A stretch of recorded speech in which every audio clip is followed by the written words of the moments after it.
Welcome everyone to my new series called the Spanish Colloquial Language. If you haven't seen the first video, I'd like to invite you to watch it, as in this video I will be going back to some of the expressions I've already presented there. The first expression I have for you today is a verb, Cotijar, and it means to gossip. An example of this verb in use is A mí no me gusta la gente que cotillea sobre los demás. It's an opinion of somebody. Someone says, I don't like it when people gossip about others. Another example is, pasan los descansos cotilleando sobre sus compañeros. They spend their breaks gossiping about their coworkers. And here I said in Spanish, fíjate, este verbo tiene también un significado diferente que no es coloquial. Pay attention to how this verb has another meaning that's not colloquial. It means to spy.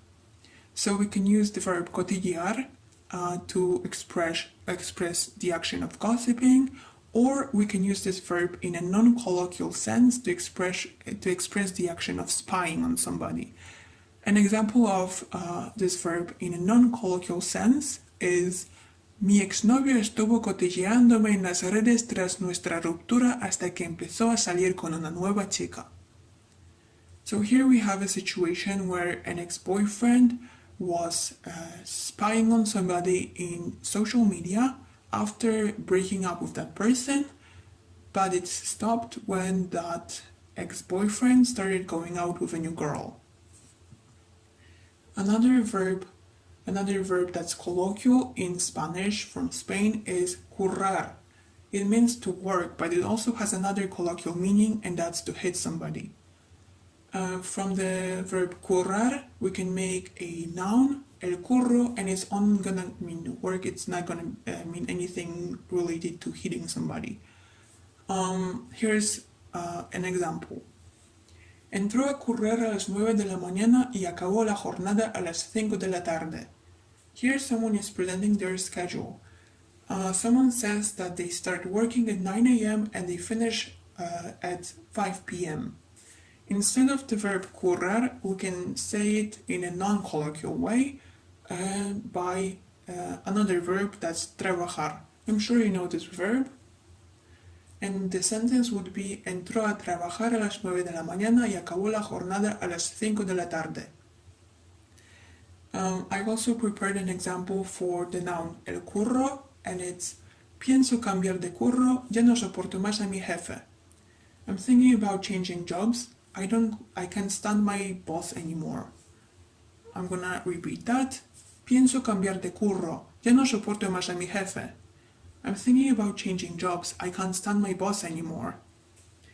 And here's an example of the verb currar, meaning to hit somebody. Me curró en la cara con su puño. He hit me in the face with his fist. There's a verb that's not colloquial, and it means the same as hitting somebody, and we can use it in this sentence like this. Me golpeó en la cara con su puño. So we can have currar, meaning trabajar, or we can have currar, meaning golpear a alguien. Another expression is a noun, la biera. La biera means beer. An example is, cuando vayamos de copas, yo tomaré una birra.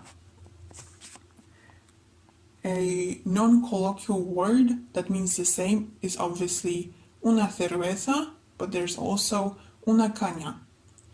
And we can say the same sentence by, cuando vayamos de copas, yo tomaré una caña, o cuando vayamos de copas, yo tomaré una cerveza. In English, we could translate a sentence as cuando vayamos de copas would be when we go out for a drink, I'm gonna order a beer, okay? So I also want to highlight how in this sentence I use the subjunctive mode cuando vayamos de copas, because there's the cuando, which means when, And here we are referring to the future, so we can't use the el modo indicativo, and that's why we are using the subjuntivo presente. Another example for this noun is a dialogue with a waiter and a client in a bar. So the waiter says, ¿Qué va a tomar? What do you want to order? And the client in a bar answers, Creo que voy a tomar una birra. I think I'm gonna order a beer. Another expression is hacer pis. Remember that this expression is colloquial, it means to pee, okay? So another dialogue to put this expression to use, ¿Dónde está? Creo que se ha ido para hacer pis. Where is he, or where is she, or where are they? I think they've gone to pee. So somebody is asking where somebody else is, and the other person answers that they must have gone to the bathroom. So in a non-colloquial way, we can say hacer pis by a verb orinar. So for example, a doctor would ask you, ¿Con qué frecuencia orina usted? How often do you pee? Another way to use this expression, the colloquial expression hacer pis, is this one. Hoy en el trabajo nos han hecho pruebas de pis. Today at work they tested our urine, and without using the colloquial pis, podemos decir nos han hecho pruebas de orina. Fíjate cómo lo diría un niño. Pay attention to how it would be said by a kid, by a child. Mamá, necesito hacer pipí. So the infantile version of hacer pis is hacer pipí con tilde. Another expression is a noun el guiri. In Spain, this is how people refer to tourists, especially tourists from abroad, foreign tourists. An example of this noun in use would be Mi barrio ya no es lo mismo desde que se ven más guiris que habitantes por las calles. Let me repeat that. Mi barrio ya no es lo mismo desde que se ven más guiris que habitantes por las calles. How would we translate it into English?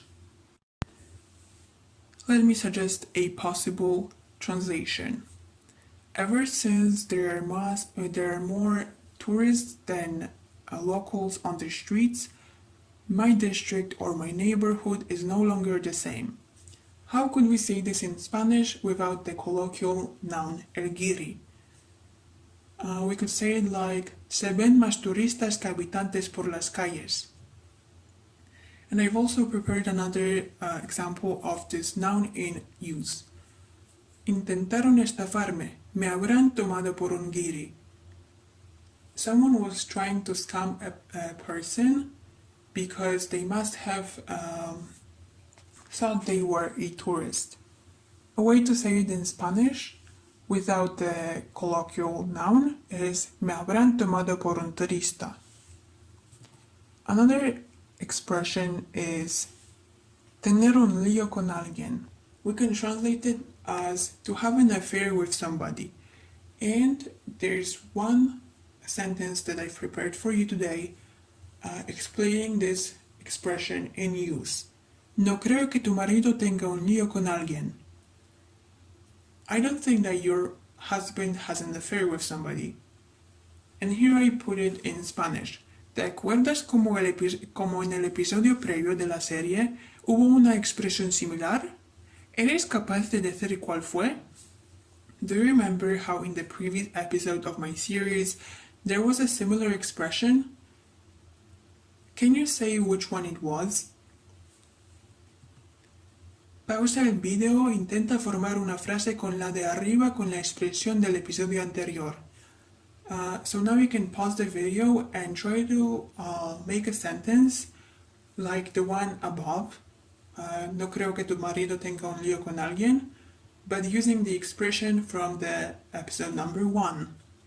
Pause the video and I will reveal my suggested translation as you put on the video again. Have you tried using the expression? So we have the sentence, no creo que tu marido tenga un lío con alguien. I suggest we use the sentence from the video number 1 like this. No creo que tu marido te haya puesto los cuernos con alguien. Es bastante complicado, pero creo que ahora, en comparación con la expresión de este video, está bastante claro. So this is all I have for you today. I hope that comparing the expression from this video with the one from the first video kind of makes it clear how to use both of the expressions. And that's all I have for you today. And I will see you for the third episode of my series. Thank you for sticking around.